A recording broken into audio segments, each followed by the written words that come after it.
তাহলে বন্ধুরা সেই দিনটা চলে এলো ব্যারাকপুরবাসীর জন্য এক সুখবর। ব্যারাকপুর থেকে বরানগরের যে মেট্রোর প্রকল্পের কথা আগেই আমাদের নতুন রাজ্য সরকার তথা বিজেপি গভর্নমেন্ট বা শুভেন্দু মহাশয়ের সরকার আলোচনা করেছিল, সেইটার যে বিগত 15 বছর ধরে বলতে পারেন যে জট লেগে কেটেছিল, দীর্ঘ 15 বছর যে জটিলতা, সেটা আলটিমেট 2026-এ আজ অলমোস্ট সেপ্টেম্বর মাস চলে আসতে চলে আর গোটা দিন বাকি।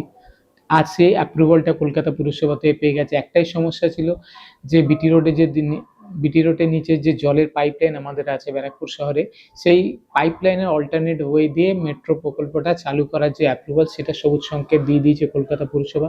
সেটাকেই ধন্যবাদ জ্ঞাপন তো টুইটার করেও সেটা অ্যাপ্রুভাল জানিয়েছে মাননীয় মুখ্যমন্ত্রী শুভেন্দু অধিকারী মহাশয়। তো ব্যারাকপুরবাসীর জন্য ওটা তো খুবই সুখবর, কিন্তু আমরা অতি শীঘ্রই কামনা করছি আগামী এক বছর মধ্যে 2027-এর মধ্যে আশা করি পুজোর সময় কাছাকাছি অ্যাটলিস্ট একটা বছর বা 6টা মাস তার সময় লাগে একটা নতুন প্রজেক্ট করতে, বা 2 বছর মেবি লাগতে পারে যদি কাজ তাড়াতাড়ি করে। আশা করি 1-1.5 বছরে আমরা 2027-এ দুর্গাপুজো হয়তো ওপেনিংও পেয়ে যাবো। এটা সকল ব্যারাকপুরবাসীর কাছে একটা গর্বের বিষয় যে আমাদের ব্যারাকপুর মেট্রো প্রকল্প উদ্বোধন বা আগামী দিনে আমরা পেতে চলেছি। তো বন্ধুরা, আপনার এই কন্টেন্ট কেমন লাগলো অতি অবশ্যই আপনাকে কমেন্ট করে জানাবেন।